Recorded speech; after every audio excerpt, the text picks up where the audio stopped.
भारत माता की, छत्रपती शिवाजी महाराज की, धर्मवीर छत्रपती संभाजी महाराज की, जय श्रीराम, जय जय श्रीराम। 5 तास बसल्यानंतर देखील सांगलीचा जोश तसाच आहे। आज संजय काकांच्या प्रचाराकरता या ठिकाणी मोठ्या संख्येने उपस्थित झालेल्या माझ्या सर्व बंधू भगिनींना संबोधित करण्याकरता उपस्थित असलेले महाराष्ट्राचे धडाडीचे उपमुख्यमंत्री, आणि ते कसं थेट बोलतात हे आत्ताच आपण बघितलं,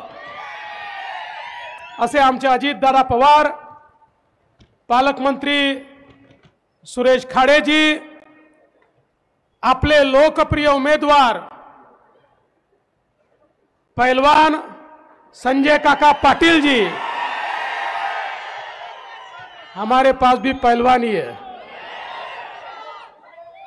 आमदार विनय कोरे जी, सुधीर गाडगे जी, आमचे सदाभाऊ खोत, गोपीचंदजी पडळकर, पृथ्वीराज बाबा देशमुख, नीताताई केळकर, दिनकर अण्णा पाटील, शेखरजी इनामदार, रमेशजी शेंडगे, राजेंद्र अण्णा देशमुख, आपले अध्यक्ष निशिकांत दादा पाटील, सुहास भाऊ बाबर, नितीनजी शिंदे, समित कदम, इद्रिस नायकवाडी, वैभव पाटील, सत्यजित देशमुख, प्रकाश ढंग, संग्राम भाऊ देशमुख, पद्माकर जगदळे, महेंद्र चंद्राळे, मकरंद देशपांडे, तानाजी सावंत, रवींद्र अरळी, दीपक शिंदे, दौलत नाना शितोळे, जगन्नाथ ठोकळे, प्राजक्ताताई कोरे, संगीताताई खोत, त्याचप्रमाणे आमचे तमनगौडा पाटील, प्रकाश जमदाडे, दिग्विजय चव्हाण, रवींद्र सावंत, मोहन कुलकर्णी, सर्वच मंचावरील मान्यवर, कोणाचे नाव सुटले असतील तर क्षमा मागतो, आणि प्रचंड मोठ्या संख्येने उपस्थित असलेल्या माझ्या माता भगिनी बंधूंनो, तुमची संख्या आणि तुमचा उत्साह पाहिल्यानंतर आता माझ्या मनात कुठलीही शंका उरलेली नाही। संजय काकाची हॅट्रिक पक्की। आता हेच बघायचं आहे की तुम्ही किती मोठा रेकॉर्ड या ठिकाणी तयार करता। बंधू भगिनींनो, अजित दादांनी सांगितली गोष्ट खरी आहे, ही निवडणूक ग्रामपंचायतची, जिल्हा परिषदची, महानगरपालिकेची नाही आहे, देशाचा नेता निवडण्याची निवडणूक आहे। 5 वर्ष पुढचे कोणाच्या हातात भारत देश द्यायचा त्याची ही निवडणूक आहे, आणि 2च पर्याय आहेत। एकीकडे देशगौरव विकास पुरुष माननीय नरेंद्र मोदीजी आहेत, मोदीजींच्या नेतृत्वामध्ये एनडीए आणि महायुती आहे, भाजप आहे, राष्ट्रवादी आहे, शिवसेना आहे, आमचा या ठिकाणी वेगवेगळे सगळे जे आपले घटक पक्ष आहेत, रिपाई असेल, आमच्या विनय कोरे साहेबांचा पक्ष असेल, आमच्या दौलत नानांचा पक्ष असेल, असे सगळे पक्ष, सदाभाऊंचा आमची रयत आघाडी असेल, सगळे पक्ष मिळून एक मोठी आघाडी आपण तयार केली आहे। आणि दुसरीकडे राहुल गांधींच्या नेतृत्वात 26 पक्ष एकत्रित आले आहेत। पण यातले फरक काय आहे? फरक असा आहे, आपली विकासाची गाडी आहे, विकासाच्या गाडीला मोदीजींचं इंजिन आहे, प्रत्येक पक्षाचा डबा त्याला लागलेला आहे, आणि या डब्यामध्ये सामान्य माणसाला बसायची जागा आहे। दीन दलित गोर गरीब आदिवासी शेतकरी शेतमजूर महिला अल्पसंख्याक सगळ्यांना आमच्या गाडीत बसायची जागा आहे। तिकडे मात्र डबेच नाही आहे, फक्त इंजिन आहे। राहुल गांधी म्हणतो मी इंजिन आहे, शरद पवार म्हणतात मी इंजिन आहे, उद्धव ठाकरे म्हणतात मी इंजिन आहे, ममता बॅनर्जी म्हणते मी इंजिन आहे, लालू प्रसाद यादव म्हणतात मी इंजिन आहे, स्टॅलिन म्हणतो मी इंजिन आहे, तिकडे सगळे इंजिनच आहे. बंधू भगिनींनो, इंजिन मध्ये बसायला कोणाला जागा असते का? जनता बसू शकते का? इंजिन मध्ये फक्त ड्रायव्हर बसू शकतो, फार तर त्याचा परिवार बसू शकतो. त्यामुळे त्यांच्या इंजिन मध्ये त्यांना आणि त्यांच्या परिवाराला केवळ बसायची जागा आहे, बाकी तुमच्या करता जागा नाही. आणि यांचे इंजिनही कशी आहे, एक इंजिन पूर्वेला ओढतंय तर दुसरा पश्चिमेला ओढते, एक उत्तरेला ओढते तर दुसरा दक्षिणेला ओढते. त्यामुळे यांचं इंजिन जागेवरून पुढेच जात नाही, ते हलतही नाही, ते डुलतही नाही, ते चालतही नाही, ठप्प पडलेला इंजिन आहे. त्यामुळे संजय काका मोदीजींच्या इंजिन सोबत डबा घेऊन सांगलीकरांना त्या डब्यामध्ये बसवून विकासाकडे घेऊन चालले आहेत. सांगलीकरांनो, तुमचा आशीर्वाद हा केवळ आणि केवळ काकांच्या पाठीशी या ठिकाणी आपल्याला ठेवायचा आहे.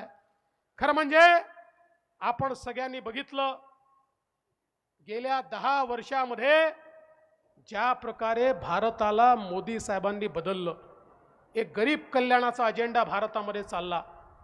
देशामध्ये 20 कोटी लोक जे झोपडीत राहायचे त्यांना पक्क घर मिळालं. देशामध्ये 55 कोटी लोक ज्यांच्या घरात शौचालय नव्हतं त्यांच्या घरात शौचालय आलं. देशामधले 50 कोटी लोक ज्यांच्या घरी गॅस नव्हता, आया बहिणींना चुलीवर स्वयंपाक करावा लागायचा, त्यांच्या घरी गॅस आला. देशातले 60 कोटी लोक ज्यांच्या घरी आया बहिणींना हंडे घेऊन नदीवर जावं लागायचं, विहिरीवर जावं लागायचं, त्यांच्या घरी शुद्ध पाणी नळाच्या माध्यमातून आलं. देशातल्या 55 कोटी लोकांना मोदीजींनी आयुष्यमान भारतच्या अंतर्गत 5 लाखापर्यंतचा इलाज मुफ्त दिला. देशातल्या 80 कोटी लोकांना 2020 सालापासून मोदीजींनी रेशन मोफत दिलं आणि पुढचे 5 वर्ष अजून रेशन मोफत द्यायचा निर्णय हा त्या ठिकाणी घेतला. समाजातल्या प्रत्येक वर्गाला विकासाकडे नेण्याचं काम मोदीजींनी केलं. आमच्या महिलांकरता 80 लाख बचत गट तयार केले, 8 लाख कोटी रुपये त्याला दिले. आणि आता मोदीजींनी सांगितलं, आमच्या बचत गटांनी केलेल्या वस्तूंच्या विक्री करता रेल्वे स्टेशन असेल, बस स्टेशन असेल, सरकारी जागा असतील, सगळ्या जागा या महिला बचत गटांच्या वस्तूच्या विक्री करता उपलब्ध करून देण्यात येतील. महिलांना अधिकारिता देण्याचं काम मोदीजींनी केलं. आणि माता भगिनींनो, आता या ठिकाणी या मंचावर पुरुष मंडळी जास्त दिसत आहेत, पुरुषांचं जास्त काळ चालणार नाही आहे. मोदीजींनी ठरवलंय 2026 नंतर देशाच्या लोकसभेमध्ये आणि विधानसभेमध्ये 33% महिला येणार आहेत. त्यामुळे या मंचावर 50% तुम्हाला बसवावं लागेल, अर्ध्या खुर्च्या आम्हाला खाली कराव्या लागतील. कारण मोदीजींनी सांगितलं, महिलांशिवाय देश चालू शकत नाही. जोपर्यंत महिलांना पायावर उभं करत नाही तोपर्यंत देश चालू शकत नाही, हे मोदीजींनी या ठिकाणी सांगितलं. मुद्रासारखी योजना आणली, 10 लाखापर्यंतचं लोन बिना तारण बिना गॅरेंटर. पूर्वी बँकेत गेलं तर बेरोजगारांना विचारायचे, तारण ठेवायला घर किंवा जमीन आहे का? सरकारी तुमचा कोणी अधिकारी नोकर हा नातेवाईक आहे का? त्याची गॅरंटी असेल तर लोन मिळेल.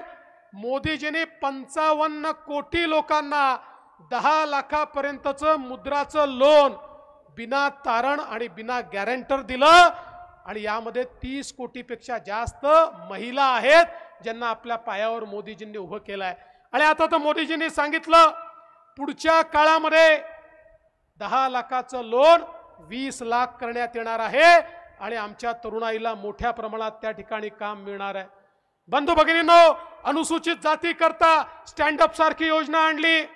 अनुसूचित जातीमध्ये उद्योजक तयार झाले पाहिजे म्हणून मोदीजींनी त्या ठिकाणी मोठ्या प्रमाणात बँकांना सांगितलं, प्रत्येक बँकेच्या प्रत्येक ब्रँचला अनुसूचित जातीच्या तरुणाला लोन द्यावं लागेल, नाहीतर बँकेचं लायसन्स रद्द होईल. आज अनेक आमचे अनुसूचित जातीचे आमचे तरुण हे उद्योजक त्या ठिकाणी झाले. आमच्या आदिवासी समाजाकरता 24,000 कोटी रुपयाची योजना आणली.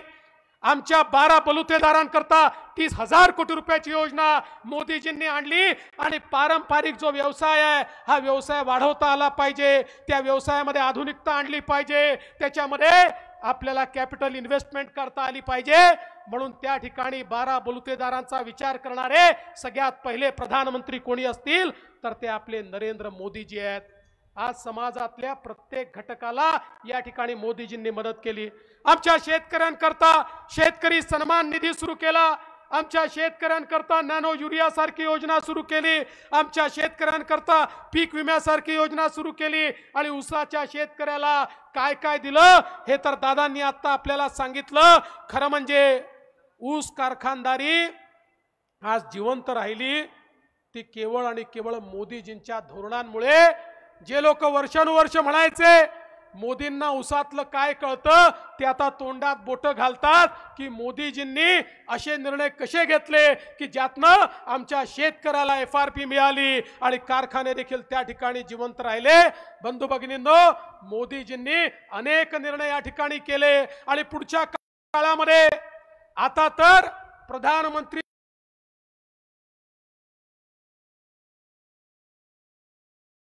सूर्यघर नावाची योजना येते। 1 कोटी लोकांचं रजिस्ट्रेशन झालंय। गरीब माणसाच्या घरावर, मध्यमवर्गीयांच्या घरावर केंद्र सरकारच्या माध्यमातून सोलर लावण्यात येणार आहे आणि 300 युनिट पर्यंतची वीज ही त्यांना मोफत मिळणार आहे। ही योजना आता या ठिकाणी माननीय मोदीजींनी आणलेली आहे। आज आपण पाहू शकतो पाटबंधारेच्या क्षेत्रात, इरिगेशनच्या क्षेत्रात मगाशी काकांनी सांगितलं किती मोठ्या प्रमाणात निधी आपल्या महाराष्ट्राला मिळाला। आता या ठिकाणी आपल्याला कल्पना आहे, विस्तारित म्हैसाळ असेल 1930 कोटी रुपये, विस्तारित टेंबू असेल 7000 कोटी रुपये।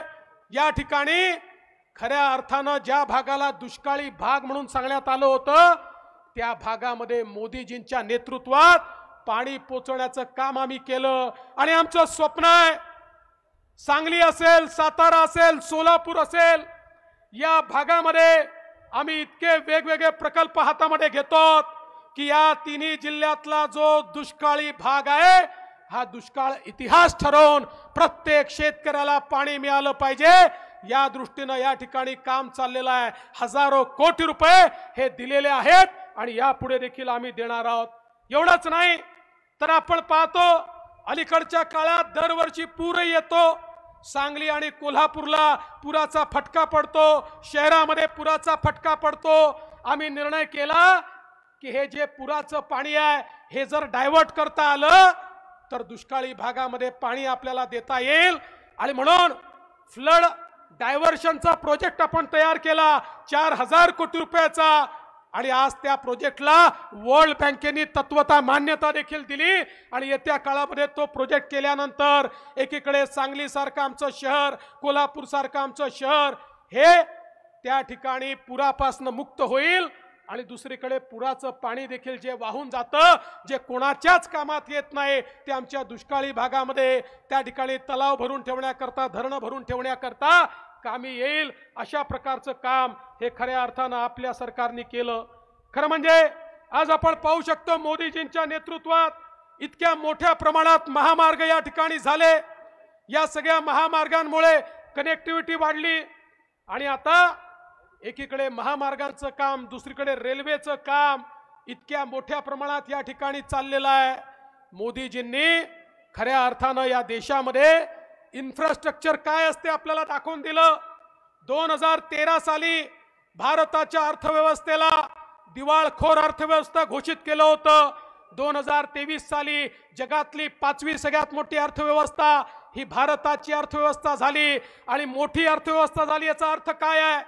अर्थव्यवस्था जेव्हा विस्तारित होते तेव्हा संधी निर्माण होते, अर्थव्यवस्था विस्तारित होते, रोजगाराची निर्मिती होते, अर्थव्यवस्था विस्तारित होते, नोकऱ्या निर्माण होतात, अर्थव्यवस्था विस्तारित होते, गरीब कल्याणाचा अजेंडा चालतो, अर्थव्यवस्था विस्तारित होते, रस्ते बनतात, रेल्वे बनते, पूल बनतो, इरिगेशनची कामं होतात, इन्फ्रास्ट्रक्चरची कामं होतात। यूपीए सरकारच्या काळामध्ये इन्फ्रास्ट्रक्चरवर, रस्ते, वीज, पाणी याच्यावर वर्षाला 1 लाख कोटी खर्च व्हायचे। मोदीजींच्या काळात 13 लाख कोटी रुपये वर्षाला म्हणजे 13 पट पैसा मोदीजी खर्च करतायत। हा पैसा आला कुठून? झाडाला लागला का? हा झाडाला नाही लागला, तुमच्या पैशावर यापूर्वीची सरकार डल्ला मारायची.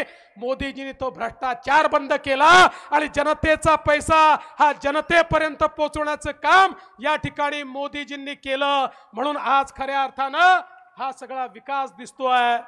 बंधू भगिनींनो, आज एक सुरक्षित भारत तयार झालाय.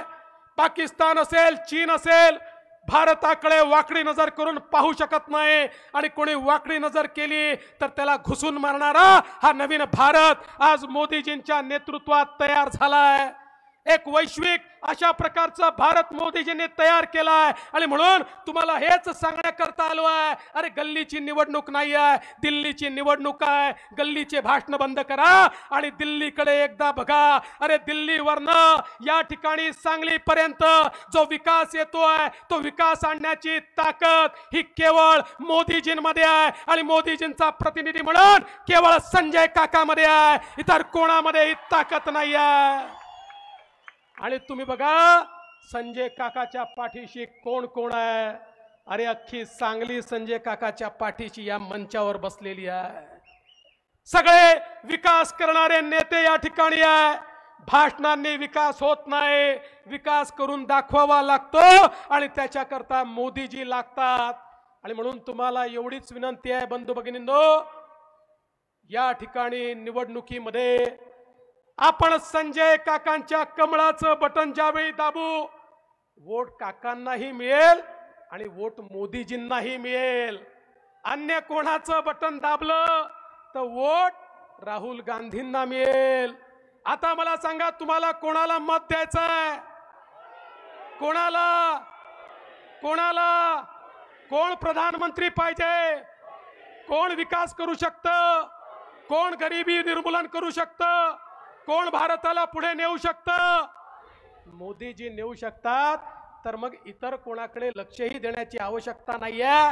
मी तुम्हाला विश्वासानं सांगतो, मोदीजींनी सांगितलंय, अरे पिछले 10 साल ये तो ट्रेलर था, पिक्चर अभी बाकी है. मोदीजी म्हणाले, एखाद्या हॉटेलमध्ये गेल्यानंतर पहिल्यांदा स्टार्टर येतात, तुम्हाला तेच जेवण वाटायलाय. मोदीजी म्हणाले, गेले 10 वर्ष मी जे केलं ते स्टार्टर होते, असली थाली आता तुम्हाला पुढच्या 5 वर्षामध्ये मी वाढणार आहे. आणि अशा वेळी मोदीजी ज्यावेळेस थाली वाढणार आहेत, ती थाली सांगलीलाही मिळाली पाहिजे, ती तुमच्या हिस्सालाही आली पाहिजे. म्हणून तिसऱ्यांदा आमच्या संजय काकांना प्रचंड मताने निवडून पाठवा, कमळाचं बटन दाबा, एवढीच विनंती करतो आणि माझं बोलणं संपवतो. जय हिंद, जय महाराष्ट्र. धन्यवाद. सन्माननीय